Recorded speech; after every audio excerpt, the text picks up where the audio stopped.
Welcome to my video guys. हम आपको सब बेसिक क्वेश्चन दिखाने वाले हैं जो क्लास 10th में पूछेगा भी परीक्षा में।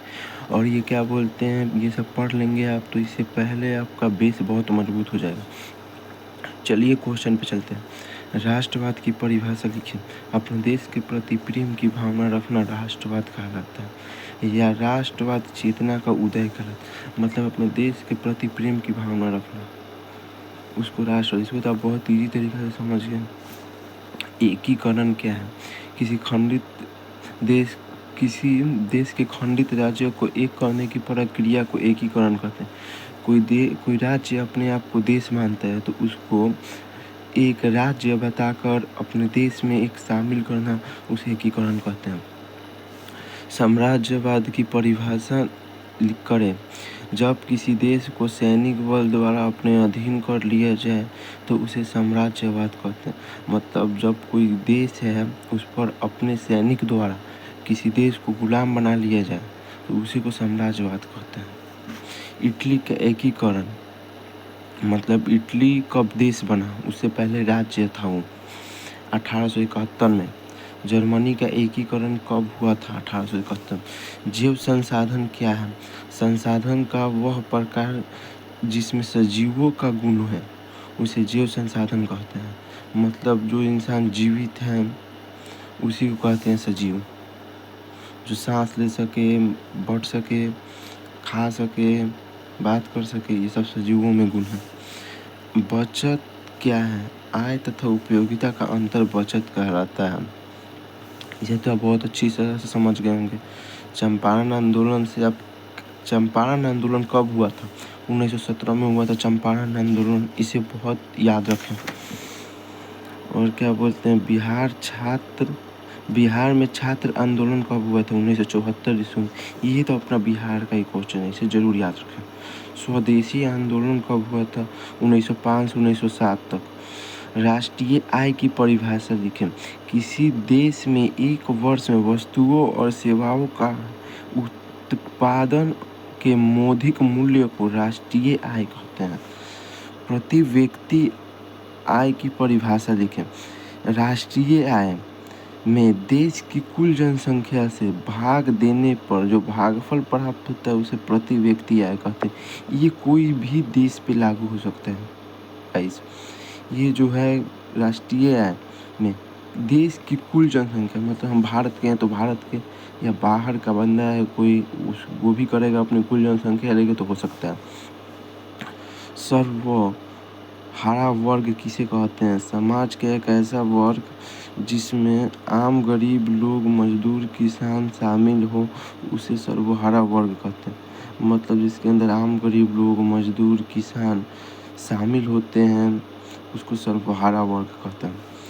एक तरफा अनुबंधन व्यवस्था क्या थी? ये बहुत पहले की बात है। यह एक तरह की बंधुआ मजदूरी थी जिसमें मजदूरों को कोई अधिकार प्राप्त नहीं था।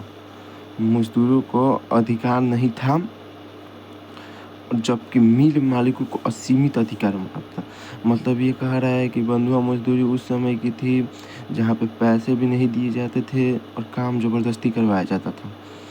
और बोलते हैं जिसमें मजदूरों को कोई अधिकार प्राप्त, मतलब मजदूर को कोई मजदूर बोल भी नहीं सकता है उससे कि भाई मत करवाओ हमसे ये सब काम तुम, जबकि मिल मालिकों को असीमित अधिकार प्राप्त। मतलब मिल मालिक कुछ भी कर सकते हैं उसके साथ, क्या बोलते हैं, जाओ ये करो वो करो, कुछ भी करवा सकते हैं। उसके बाद असीमित अधिकार प्राप्त था।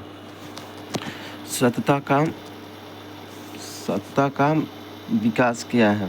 यह एक ऐसा विकास है जो टिकाऊ बना रहा है और जारी रह सका है, उसे सत्ता का विकास कहते हैं। इसे तो मुझे समझाने की ज़रूरत नहीं पड़ेगी 15 नंबर की। अब आते हैं 16 नंबर पे। भारत में कितने प्रकार की मिट्टियाँ पाई जाती है? भारत में 6 प्रकार की मिट्टियाँ पाई जाती है। जलोढ़, काली मिट्टी, लाल मिट्टी, मरुस्थलीय मिट्टी, पर्वतीय मिट्टी, लेटराइट मिट्टी। इसे टेगुर मिट्टी भी कहते हैं। काली मिट्टी को टेगुर मिट्टी भी कहते हैं। मृदा अपरदन क्या है? अवांछनीय कारणों के कारण मृदा परत दर परत नष्ट होते जा रहा है, उसे मृदा अपरदन कहते हैं। मतलब गाइस कि ये बात है कि मिट्टी जब नष्ट हो जा रही है एक लेयर उसका, फिर उसका दूसरा लेयर भी नष्ट हो जा रहा है, इसी को मृदा अपरदन करते हैं। आर्थिक विकास क्या है? किसी व्यक्ति या क्षेत्र या समुदाय के आर्थिक रूप से वृद्धि करना आर्थिक विकास कहते हैं। मतलब कोई भी आदमी हो गया, कोई भी जगह हो गया, या कोई भी समुदाय का हो गया, समुदाय मतलब ग्रुप हो गया गाइस, आर्थिक रूप से मतलब वो आर्थिक रूप से पैसे से लेके, पैसे ज़मीन कोई भी चीज़ से लेके आर्थिक रूप से वृद्धि मतलब बढ़ रहा है वो, तो उसे आर्थिक विकास कहते हैं। जलियांवाला बाग हत्याकांड कब हुआ था? 13 अप्रैल 1919 में। ये बहुत इंपॉर्टेंट क्वेश्चन है। मैटरनिख कौन थे? ये भी इंपॉर्टेंट क्वेश्चन है। मैटरनिख ऑस्ट्रिया का चांसलर था। रॉलेट एक्ट कानून में कब लागू हुआ था? 1919 में रॉलेट एक्ट कानून लागू हुआ था भारत में। रॉलेट काला कानून किसे कहा जाता है? रॉलेट एक्ट को ही काला कानून कहा जाता है। खिलाफत आंदोलन कब हुआ था? 1919 में। असहयोग आंदोलन कब हुआ था? 1920 में। असहयोग आंदोलन के नेतृत्व में हुआ था। किसके नेतृत्व में हुआ था? महात्मा गांधी। चौरी चौरा हत्याकांड कब हुआ था? 4 फरवरी 1922 में। सविनय अवधता आंदोलन कब हुआ था? 1930 में। भारत छोड़ो आंदोलन कब हुआ था? 1942 में। जुलाई 1830 की क्रांति कहाँ हुई थी? फ्रांस में हुई थी। ये बहुत इंपॉर्टेंट क्वेश्चन है, ये आपका फर्स्ट चैप्टर में है हिस्ट्री का। 1848 ईस्वी में क्रांति कहाँ हुई थी? फ्रांस में। वैश्वीकरण क्या है? देश की अर्थव्यवस्था को विश्व से जोड़ना वैश्वीकरण कहलाता है। मतलब आपके देश के जो भी इकोनॉमिक्स है उसको ये विश्व से जोड़ता है, जिसको जीडीपी कहते हैं हम। मेजनी कौन थे? मेजनी एक साहित्यकार, गणितज्ञ, विचारों के समर्थक और योग्य सेनापति थे। गैरी वर्ल्डी पेश क्या है? नाविक है भाई। नाविक मतलब जो नाव चलाने वाला, ना कि इसे आप नागरिक समझ लें। योजना आयोग का गठन कब हुआ था? 15 मार्च 1950 में। ये क्वेश्चन इम्पोर्टेंट है, ये हर बार एग्जाम में पूछता है। नेपोलियन कौन था? नेपोलियन फ्रांस का शासक था। औद्योगिकरण की शुरुआत कब हुई थी? औद्योगिकरण मतलब फैक्ट्री गाइस, फैक्ट्री मशीनों द्वारा उत्पादन वस्तु। 18वीं शताब्दी में ब्रिटेन में मतलब 18वीं शताब्दी में स्टार्ट हो गया था ये, मतलब 1800 ईस्वी में। 18वीं बोल रहा हूँ तो मैं। औद्योगिकरण की परिभाषा लिखिए। एक ऐसी प्रक्रिया जिसमें वस्तुओं का उत्पादन मशीनों द्वारा फैक्ट्री में होता है, उसे औद्योगिकरण कहते हैं। इसे तो समझाना ना पड़ेगा इसमें कि ये मशीन है, मशीन द्वारा फैक्ट्री में उत्पादन होता है कोई भी चीज़, उसी को औद्योगिकरण कहते हैं। हाँ, शीत युद्ध बहुत बार पूछे जाने वाला क्वेश्चन। यह एक वैचारिक युद्ध है, मतलब बातचीत के द्वारा ये होता है। इसमें किसी हथियार का प्रयोग नहीं किया जाता, मतलब इसमें हथियार का वो यूज नहीं किया जाता है, ठीक है। कोई भी चाकू, छुरी, तलवार इत्यादि कोई भी चीज़ इसके अंदर इस्तेमाल नहीं होता। कोई हिंसा नहीं होता, मतलब कोई भी मतलब काट मार, खून वून कुछ नहीं गिरता है इसके अंदर। केवल दो गुटों के बीच में बातों के माध्यम से एक दूसरे को नीचा करने का प्रयास किया गया था। मतलब आपस में जिस तरह नीचा नहीं दिखाया जाता है कि भाई हम तुमसे अच्छे हैं, इसी तरह मतलब दो देश होंगे, आपस में एक देश को दूसरा देश नीचे गिरा रहा है, यही है। इसके अंदर ज़्यादा समझना नहीं है। ये एक वैचारिक युद्ध था। ऊर्जा के कितने स्रोत होते हैं? ऊर्जा के 2 स्रोत होते हैं। ऊर्जा के 2 मुख्य स्रोत होते हैं, पारंपरिक, गैर पारंपरिक। खनिज क्या है? ये बहुत मतलब 7th 8th 9th में पूछे जाने वाला सबसे ज़्यादा क्वेश्चन है। वैसा खनिज जो पृथ्वी के अंदर से खोद कर निकाली जाती है, मतलब जो पृथ्वी है उसे खोद कर उसके अंदर से निकाली जाती है चीज़ें, और जिसमें विभिन्न प्रकार की अशुद्धियाँ, मतलब जो सामान निकलेगा उसके अंदर बहुत सारा अशुद्धियाँ होगी, मतलब बहुत प्रकार के लगे होंगे, मिट्टी इत्यादि जो हो, सल्फर पाई जाती है, उसे खनिज कहते हैं। यह एक प्राकृतिक संसाधन है जो हमें खोद के निकालते हैं, या हाँ खोद के ही निकालते हैं हम, और कुछ दूसरा तरीका है भी नहीं निकालने का इसे। लोकतंत्र की परिभाषा, जनता का जनता के लिए और जनता के द्वारा किया गया शासन को लोकतंत्र, मतलब जनता के लिए और जनता के द्वारा। भाई तीनों में हम ही लोग का बात हो रहा है इसके अंदर। लोकतंत्र के कितने प्रकार होते हैं? लोकतंत्र के 2 प्रकार होते हैं, प्रत्यक्ष लोकतंत्र और अप्रत्यक्ष। किसी प्रत्यक्ष लोकतंत्र का मैं नहीं लिखा हूँ, बता देता हूँ आप लोगों को। प्रत्यक्ष लोकतंत्र उसे कहते हैं जहाँ प्रत्यक्ष रूप से लोकतंत्र होता है। जैसा आपका हो गया स्विट्ज़रलैंड में प्रत्यक्ष लोकतंत्र है। जैसे कि वहाँ पे एक आदमी को बीच में खड़ा करवा दिया जाता है, पूरे देश की जनता रहती है वहाँ पे बोलेगा कि मुझे यह आदमी चाहिए, तो उसे वही आदमी उसको बना दिया जाएगा वहाँ का प्रधानमंत्री। मान लो नरेंद्र मोदी हैं, वहाँ पर गए, बोले कि हम भी खड़ा होना चाहते हैं प्रधानमंत्री के लिए, उन लोग योग्य हैं उन चीज़ों के लिए, तो वहाँ की जनता उनको डिसाइड करेगी कि बनाना चाहती है या नहीं। लोकतंत्र में सत्ता की समझदारी से आप क्या समझते हैं? लोकतंत्र में सत्ता के विचारों का एक होना लोकतंत्र की समझदारी करती है। मतलब लोकतंत्र में कोई अनेक बात बोलते हैं तो उस बातों पर अमल रहना, और क्या बोलते हैं, एक कर देना बात को, उसी को बोलते हैं लोकतंत्र में सत्ता की समझदारी। अर्थव्यवस्था के कितने क्षेत्र होते हैं? ये इम्पोर्टेंट है। इकोनॉमिक्स के कितने क्षेत्र होते हैं? इस अर्थव्यवस्था के 3 क्षेत्र होते हैं, प्राथमिक, द्वितीय, तृतीय।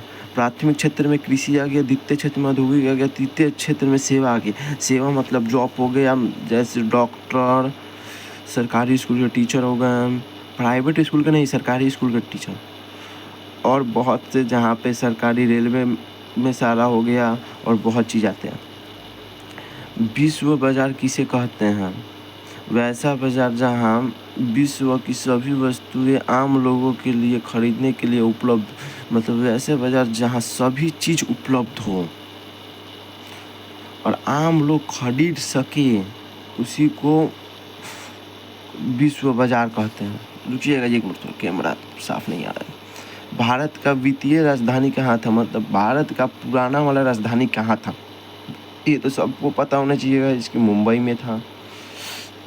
आर्थिक संकट से आप क्या समझते हैं?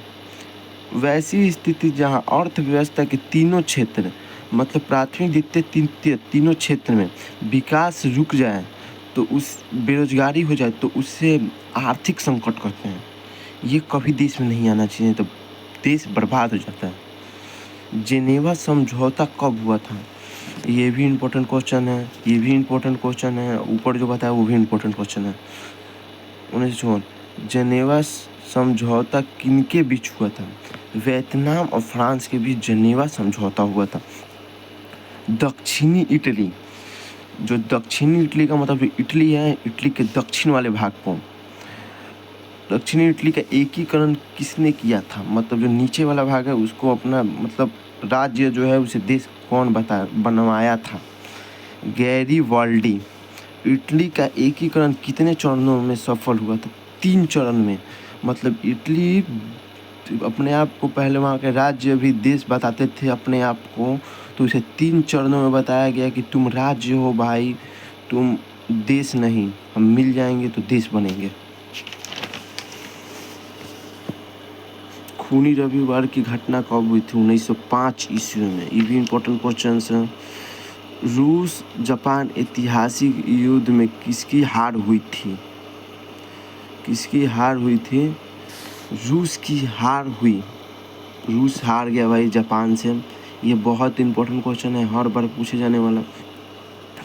रूस जापान का ऐतिहासिक युद्ध कब हुआ? 1905 ईस्वी में। 1905 ईस्वी में।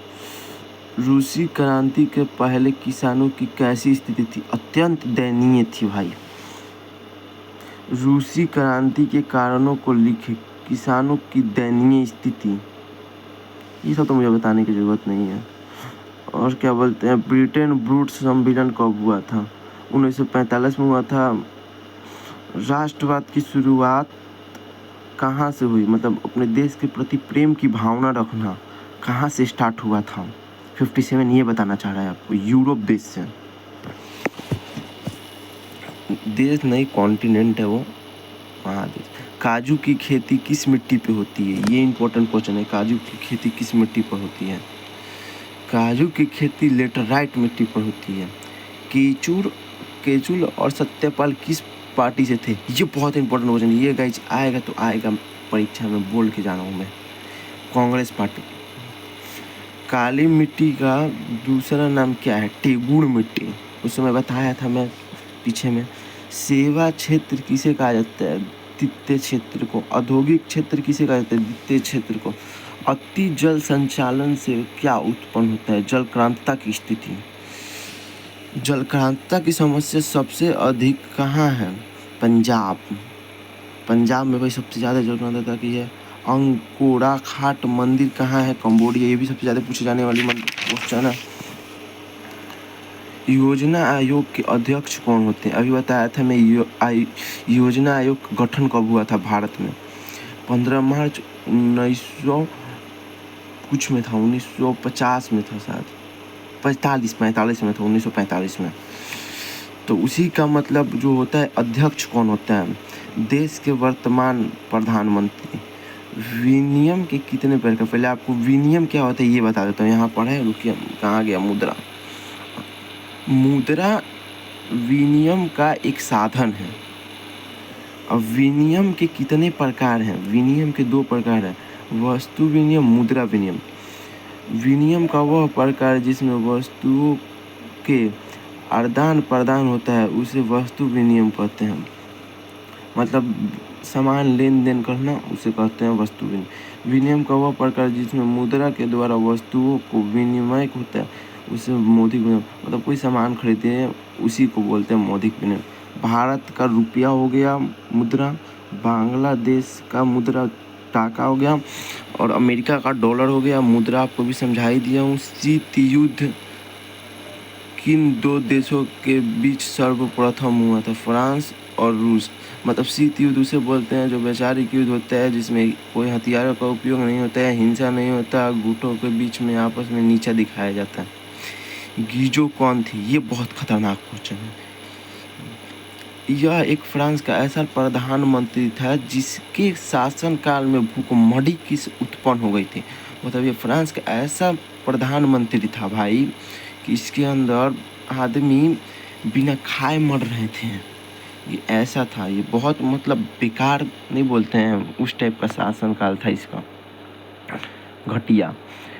पोलिगेनिक कौन थे? पोलिगेनिक फ्रांस का प्रधानमंत्री था जो लुई 18वां द्वारा स्थापित नागरिक साहित्य को ख़त्म कर दिया। मतलब जो लुई 18वां था वह एक राजा था, कब का? ये फ्रांस का था लुई 18वां। जो पोलिगेनिक थे जो फ्रांस के वो प्रधानमंत्री थे, इसके सारा चीज़ हटा दिए, ख़त्म कर दिए। भाई अच्छा किया इसने। ये बहुत बेकार मतलब बोलते थे, इसका शासनकाल था लुई 18वां का। 16वां, 17वां, 18वां सब वैसे ही थे। कोई बोलता था एक ही राज्य है, कोई बोलता है मैं ही राज्य हूँ, सबका अलग अलग झमेला है। छोड़िए, आगे बढ़ते हैं हम लोग। जुलाई 1830 की क्रांति कहाँ हुई थी? और जुलाई 1830 की क्रांति कहाँ हुई थी और यह क्रांति किस तर्क पर हुई थी? क्या बोलते हैं हम, 28 जून 1830 ईस्वी में फ्रांस में हुई थी। 1848 ईस्वी में की फ्रांसीसी क्रांति के कारणों को बताना। मतलब फ्रांसीसी क्रांति के कारण मतलब क्यों हुआ था वहाँ पर? गीजो का प्रधानमंत्री बनना, भाई वहाँ पर भूखमरी ला दिया था, ये बहुत खतरनाक भाई। गीजो का तो बात ही छोड़ो। और क्या बोलते हैं, भूखमरी की समस्या। हाँ देखो, भूखमरी की समस्या भी आ गया, और ये बहुत बेकार राजा था, मतलब सिर्फ अपना पेट भरना जानता था, पेट भरू है ये। आज 100 क्वेश्चन करेंगे हम। नागरिक साहित्य की स्थापना कहाँ और किसके द्वारा की गई? फ्रांस में लुई 18वां द्वारा। रंपा विद्रोह कब हुआ था? 1974 ईस्वी में। अक्टूबर क्रांति क्या है? हम 85 करके आज ही छोड़ दे रहे हैं। अब नेक्स्ट वीडियो में होगा 150 क्वेश्चन है, पहले आप लोग इतने याद करें बहुत है ये। अक्टूबर क्रांति क्या है? नवंबर 1917 ईस्वी में नौसेविक क्रांति के अक्टूबर क्रांति कहते हैं। जो नौसेविक क्रांति है उसे अक्टूबर क्रांति कहते हैं। अभी थोड़ा मॉर्निंग के टाइम में इसी कारण बोल रहा हूँ, नहीं तो फिर मैं क्या बोलता हूँ रात के टाइम पे सारा अपलोड कर दूंगा। पशुपालन किस क्षेत्र के अंतर्गत आता है? पशुपालन प्राथमिक क्षेत्र, कृषि हो गया, पशुपालन हो गया, ये सब प्राथमिक क्षेत्र में आता है। और कल तक वीडियो आपका अपलोड हो जाएगा गाइस, ये पक्का है। अब डेली वीडियो आएगा, नो टेंशन। कुटीर उद्योग किस क्षेत्र के अंतर्गत आता है? औद्योगिक क्षेत्र। फैक्ट्री प्रणाली की शुरुआत कब हुई थी? 18वीं सदी में ब्रिटेन में। फैक्ट्री प्रणाली की शुरुआत कहाँ हुई थी? ब्रिटेन में हुई थी भाई। ऑफकोर्स भाई, इस चैनल को पूरा सब्सक्राइब करो, लाइक करो, शेयर करो, और क्या बोलते हैं इसे पूरा शेयर कर दो। जो तुम्हारे ग्रुप में सारे बंदे को दिखाओ। बस 6 महीने के अंदर आपका भाई आपको धाकड़ बना देगा स्टूडेंट।